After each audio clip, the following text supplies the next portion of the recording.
Oi, gente. Hoje eu vou filmar um pouquinho do meu dia. Esse aqui é o meu quarto. Eu acabei de sair dele. Eu não vou filmar ali dentro porque essa semana eu tô hosting a Jorge e a Gabriela. E a Lenda tá dormindo. Agora eu vou descer pro dining hall.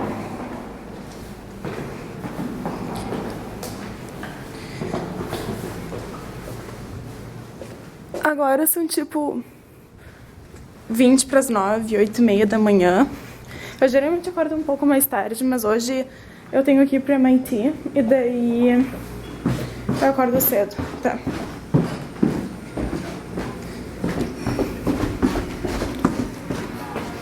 Tá, então, esse aqui é o dining hall, que tem vista ali pra rua.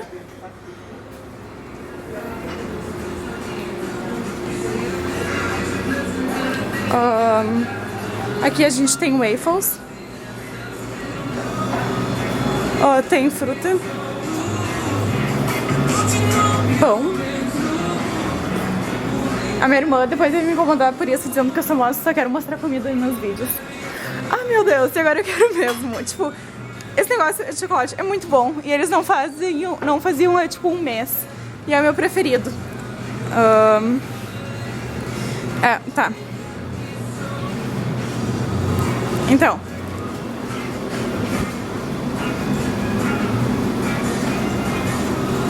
Tem mais fruta. E eu vou pegar leite, vou parar de filmar, mas queria mostrar pra vocês como é que é. O bom daqui é que, por exemplo, agora eu tenho que sair e tem o shuttle lá. E então dá pra ver quando que o shuttle chega e sair. Eu geralmente me passo mais tempo tomando café, mas já que o shuttle tá aí, eu vou pegar. Mas eu peguei um, e aí? Tá.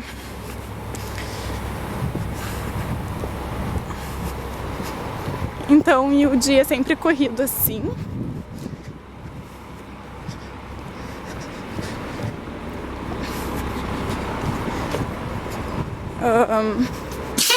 Acho bom eu parar um pouco. Tá. Hi, good morning. E tá. Tá, eu desci do shuttle aqui. Então, agora eu tenho que caminhar até o metrô pra pegar o metrô pro MIT. Geralmente é pra ir caminhando, na verdade. Leva tipo meia hora caminhando, 25 minutos. Mas hoje já também em cima da hora, então é melhor pegar o metrô.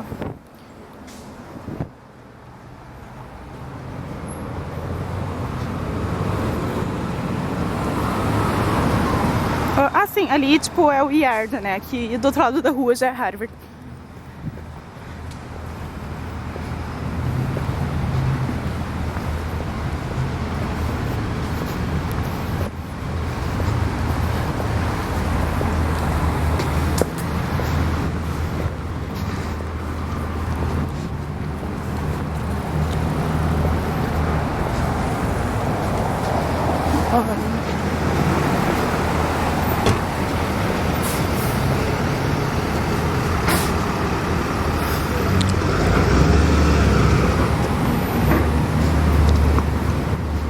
Tá. E eu já tenho que entrar aqui.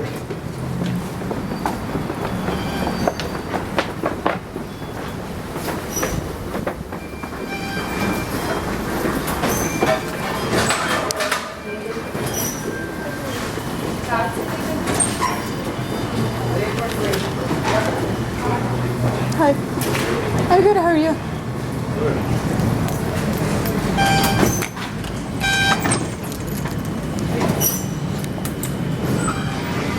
E pra variar aquela corridinha básica.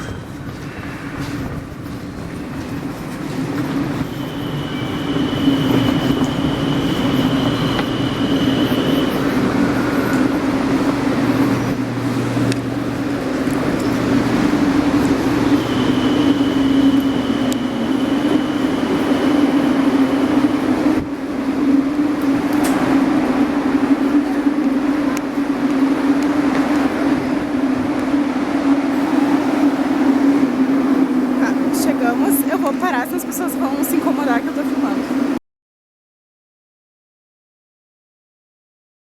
Words actually makes up. Another example of symbolic gestures we talk about were things like flags, which we consider quite significant. Things like, treaties are very, very minor border disputes, which seem to play a big role in international affairs and sometimes even causing wars.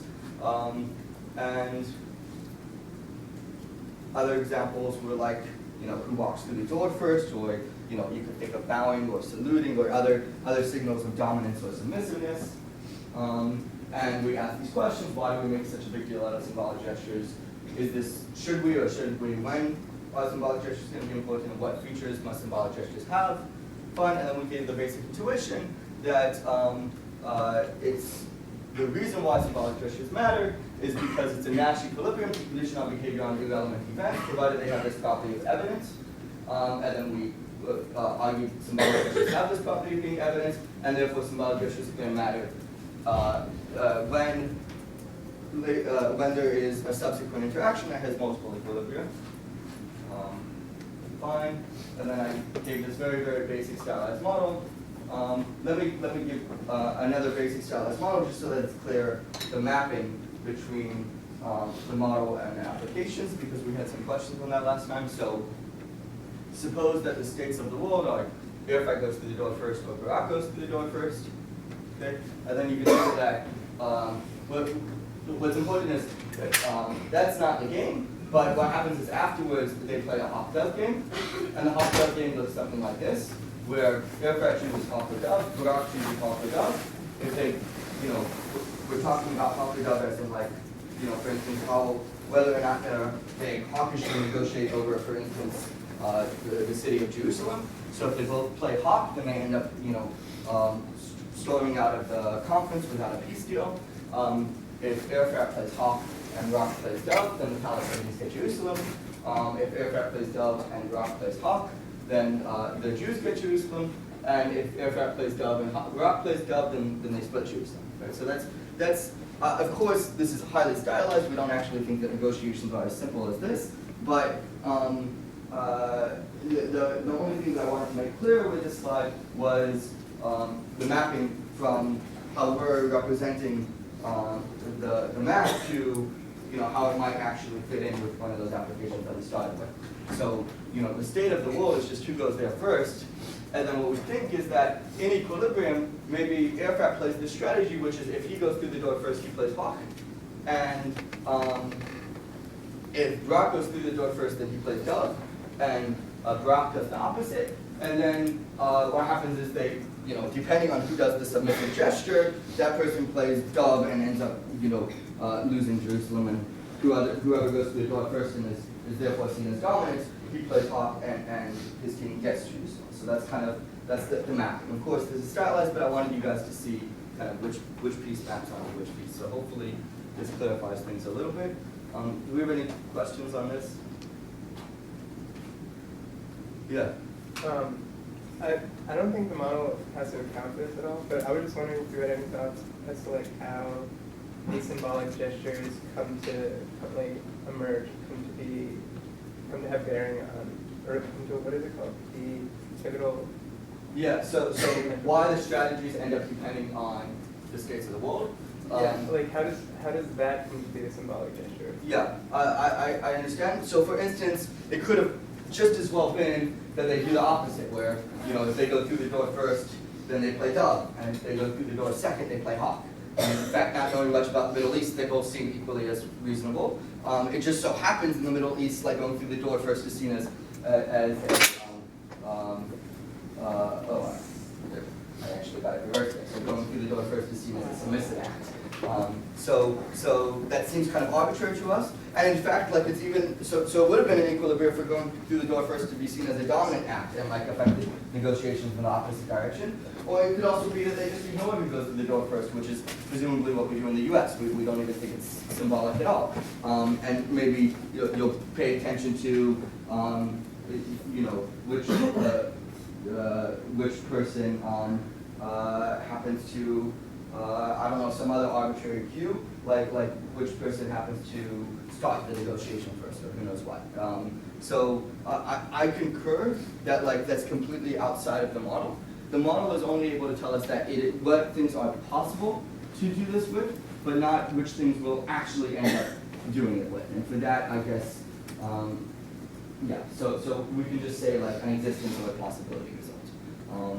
So it certainly could have worked out otherwise, but the only thing we're trying to say here is that this is a potential equilibrium. So if it just so happens that in this culture we treat going through the door first as a dominance display or a submissive display, then you would, that is in some sense self-fulfilling, that people are going to worry that if you go through the door first, you're acting submissively, and that's going to potentially hurt you in subsequent negotiations. And I think like our intuition is pretty clear on this in the sense that like some things like we know are seen as like dominant or submissive, and those things like you might not know exactly like how that's going to map onto like the later negotiations. I mean, this is kind of arbitrary that it mapped on this way, but you do know that in general, if you're going into a negotiation and you start off like behaving very dominant and another one is behaving very submissive, then like that should give you a leg up in the negotiation. Exactly how much of a leg up and where, you know, it's hard to know, but we know that dominance and submissiveness like universally do that. Now, what will act as dominant or submissive, you kind of need to know more about the culture. Maybe there's some universals. There is some literature in psychology and biology about some universals, like if you like spread out your body more, and like if you like invade the other person's space, and things like this are kind of universally seen as like dominant behaviors. But maybe going through the door first, you know, that might be culturally sensitive. Yeah, I agree with you that you need to know something about the culture to know exactly what is dominant or submissive, and you also need to, like, it's not immediately obvious how or when or how much of an impact it will have on the subsequent game. But I guess, like, regardless of exactly what impact it has on the subsequent game, it should be clear that, like, you want to avoid doing submissive things right before you're about to, like, negotiate rights.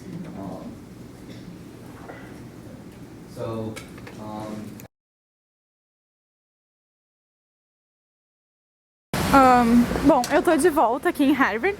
Quando eu cheguei lá no MIT, eu não pude continuar filmando, porque logo que eu tava chegando, eu encontrei o meu professor, e daí a gente entrou no prédio conversando e não ia ficar filmando, né?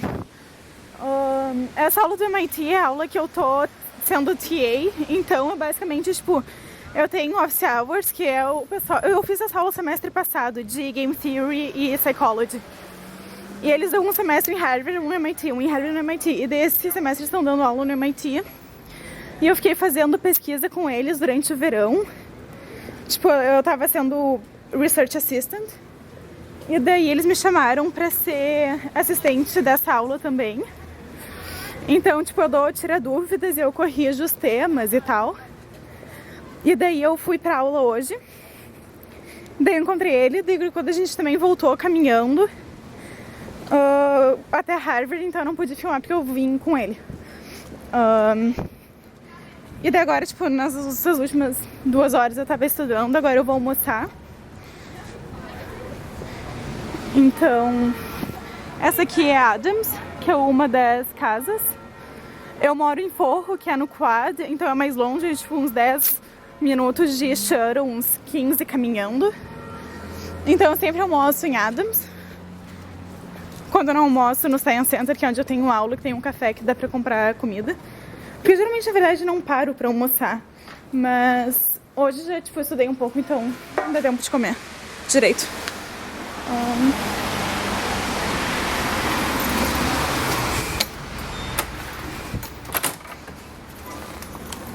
Tá. Bom, tá. Essa aqui é Adams. Deixa eu pensar, 2 das minhas roommates do ano passado estão morando aqui esse ano. Então é legal que dá pra vir visitar elas. E esse aqui é o dining hall. Esse aqui é o dining hall menor. Tipo, quintas-feiras. Oh, hey, how are you? I'm like filming something for like the Brazilian applicants. So, yeah. Good to see you.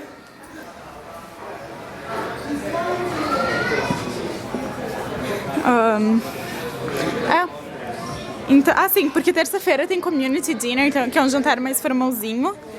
Então, as pessoas que só querem comer e não participar do jantar formalzinho só pegam comida e vão pro dining hall menor. E aqui tu tem uma outra sala que dá pra comer e estudar também. Ah, essa sala é muito bonita aqui.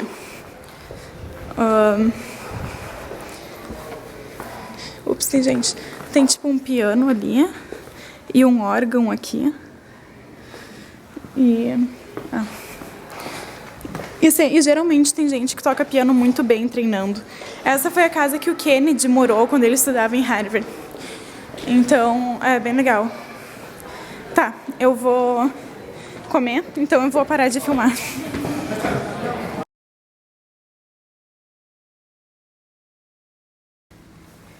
Resumo da história. Eu tô de novo saindo do meu quarto, mas agora já tá de noite.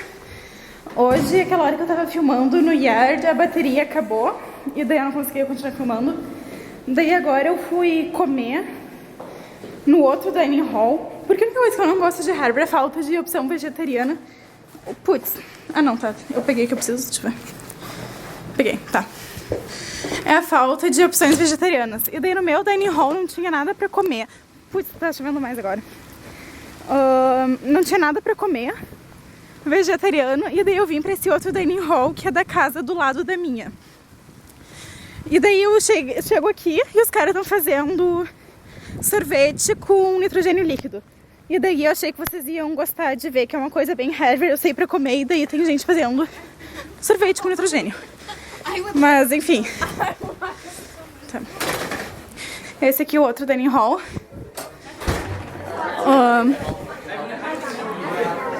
E as pessoas estão fazendo sorvete. Eles vão fazer mais.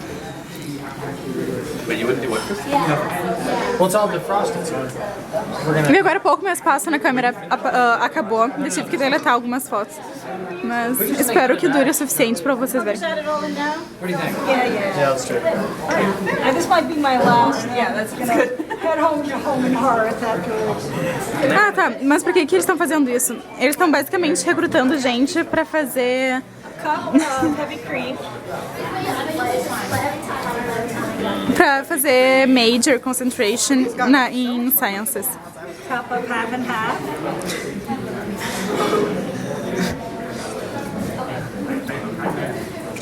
Should we try mixing the Oreos in? That's what. Why not? Let's go out with the bag. Right? 3/4 cup sugar.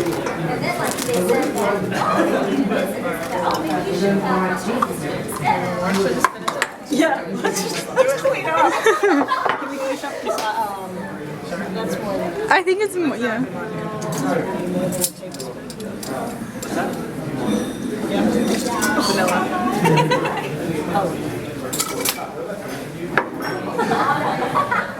I can do this and somebody can pour.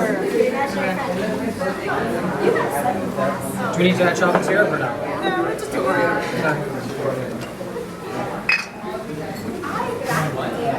Tell me when you're ready. I'm ready, let's do it. Phoebe's more delicate than I think you tell me if I'm going too much.